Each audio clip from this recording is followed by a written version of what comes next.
Impacto de ideologías feministas en diferentes ámbitos como el político, social y económico. Para comenzar nuestra investigación, tuvimos la oportunidad de entrevistar a Daniela Torres, estudiante de la Universidad Nacional. Es claro que actualmente existe un movimiento social y político relacionado con la ideología feminista. Desde su punto de vista, ¿cómo cree o cómo se define este movimiento en un contexto cultural y político en un país como Colombia? Pues personalmente considero que hay muchos movimientos que actualmente incluyen y ecuanimizan más eh, como la legalidad de, de las ideologías feministas. En eso creo que Francia Márquez en su construcción del pacto histórico, tiene una ideología y una construcción ecológica y feminista, que son dos ideologías que van ligadas en muchos aspectos. Eh, Incluso hay teóricas que dicen por qué no podría ser posible ser feminista y neoliberal desde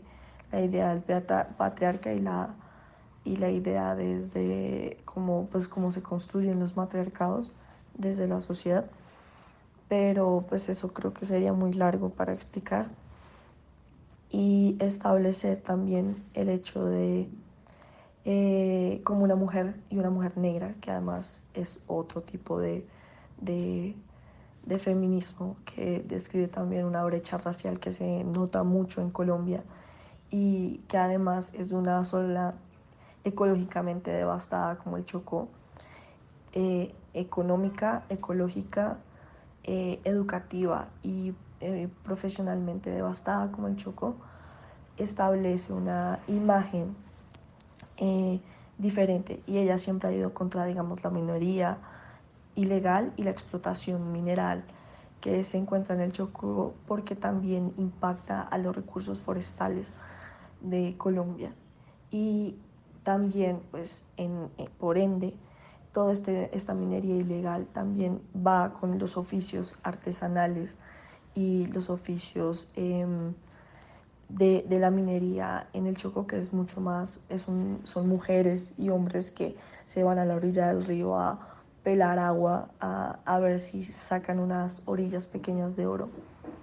Y como eso se termina vendiendo de manera comunitaria para todo un pueblo. Entonces no hay unos estándares económicos de ese tipo de extracción, pero de la extracción minera eh, gigante sí. Entonces cómo establece este tipo de oficios y cómo se orienta ese tipo de oficios en el Pacífico muestra muchas cosas y cómo ella está haciendo énfasis en ciertos tipos de cómo ella es la representación vista y todo lo que ha hablado cuando tú ves todas sus entrevistas, pues de todo lo que representa como mujer, como afrocolombiana, como una mujer que se muestra en el medio ambiente y que además va desde un consumo consciente y desde unas directrices que se notan que vienen de unas brechas económicas muy fuertes, como es el impacto en el Chocó. Pero de eso puedo hablarte de varios partidos que se están dando y algunas cosas en el Senado en los cuales no solamente están hablando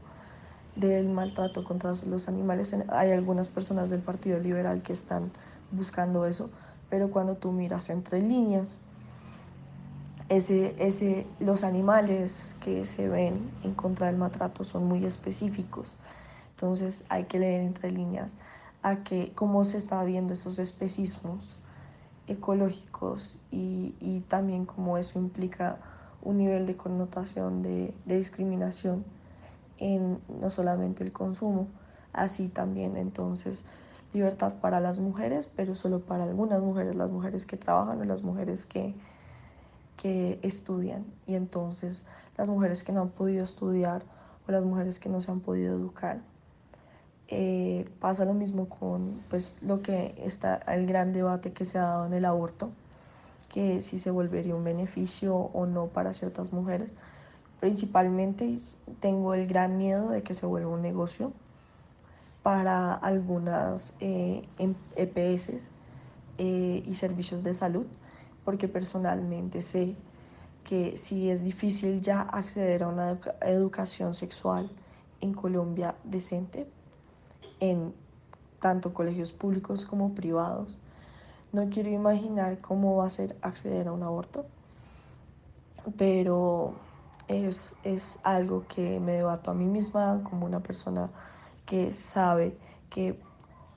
pues es una forma de evitar otras brechas salariales y otros tipos de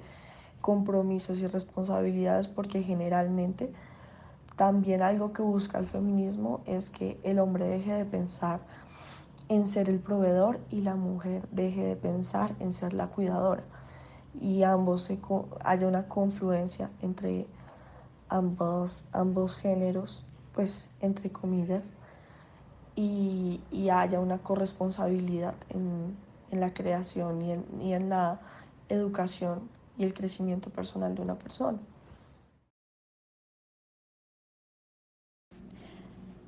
No solamente tenemos en contexto una ideología feminista, sino tenemos otras diferentes ideologías como la LGBTQ. ¿Cómo podríamos asociarlas al impacto político que tienen? Y principalmente nos gustaría saber o conocer un poco más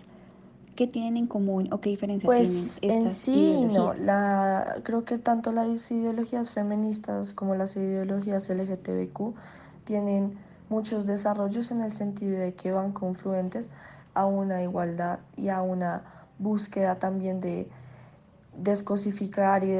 desestereotipar ciertas cosas que están entre lo de, pues, que, no sé, las faldas son para mujeres y el maquillaje es para mujeres y los pantalones son para hombres, como ese tipo de cosas, incluso en los uniformes de trabajo o en muchas, como cuando se busca un uniforme ecuánime, realmente notorio para todas las personas en un restaurante, en cualquier tipo de ente laboral, pero también eh, pues incluso lo puedo ver en la industria del turismo y el turismo sexual, ya que pues no es lo mismo la exposición que tienen, digamos, y la discriminación que tienen las mujeres trans, en este caso, en muchas empresas como las mujeres y pues las personas trans en general es una de las mayores como cifras eh, que entran en índice a la prostitución por la discriminación laboral que tienen física en muchos entes. Y en cambio, pues o sea, como creo que si hay un grupo más atacado que las brechas salariales de mujeres, pues serían las mujeres trans. Y eso implica un problema un poco diferente frente a lo que implica también no solamente la biología, sino pues la discriminación social que implica tener eso. Y también cómo los hormonas y los cambios físicos se van describiendo de maneras diferentes también en estados de salud, y como muchas veces pues hay empleos que no lo entienden o no lo manejan bien y no lo consideran una capacitación, una incapacidad que tú pues estés en un tratamiento hormonal y endocrino totalmente diferente que vaya a cambiar. Eh, pero creo que también ambas están buscando pues uno, que no se te discrimine laboralmente, independientemente del cuerpo que tengas o de el estándar de belleza que cumplas, que eso sí pasa un montón, pues las mujeres, no todas las mujeres son completamente atractivas a la visión heteronormativa de la sociedad, y las mujeres trans son discriminadas por sus cuerpos y por cómo, cómo manejan socialmente. Digamos, se le pide mucho más a una mujer que sonría y mucho más que a un hombre en el trabajo. Cosas tan pequeñas como esas ya implican una serie de cargos sociales, emocionales y psicológicos que generan que en el trabajo, digamos, en el trabajo tampoco se les puede hablar de la vida personal a las mujeres, como tratan. Las mujeres que normalmente tienen fotografía de sus familias son más discriminadas que los hombres. Los hombres generalmente se ven como proveedores, y las mujeres que tienen como visión de su familia las ven como mujeres distraídas, porque también entra esta economía del hogar.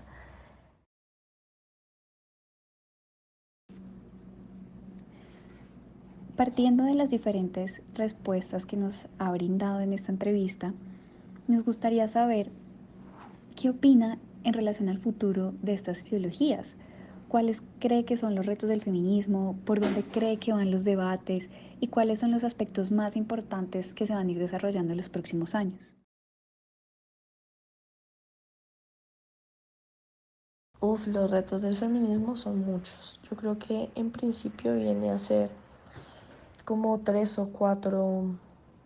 eh, en este momento, y es como verificar que la educación sexual y las leyes del aborto no se vuelvan un acceso para pocas personas. En este momento no solamente parte del comercio y el turismo sexual, sino también el comercio webcamming, que está cogiendo en auge, que se vuelve una conversión, una de los comercios más grandes, porque se vuelve una industria de 80.000 personas. Creo que creció un poco más, está entre 90.000 personas en este año, y es un mercado que tiene alrededor del 90% de mujeres también, el 5% de parejas, el 2% el 3% de hombres y el 2% de personas trans. Eh, ¿Cómo se va a regular ese tipo de dinero para que pues no solamente sea un oficio regulado, y que además de eso, cómo va a generar cierto tipo de impuestos y de formas para que retribuya a la sociedad, para que además se respete como un oficio, etc. Como, y dentro de eso también cómo va a regular eso para que las personas tengan unos horarios,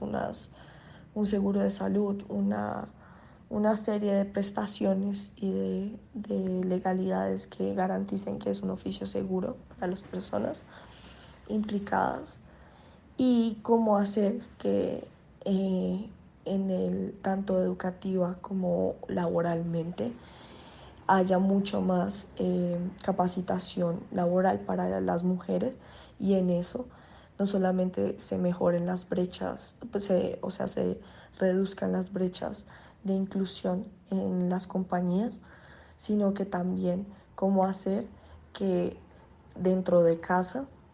se ecuanimicen las labores para que el trabajo laboral no remunerado se genere tanto en hombres como mujeres. No sé si será establecer licencias de paternidad, establecer también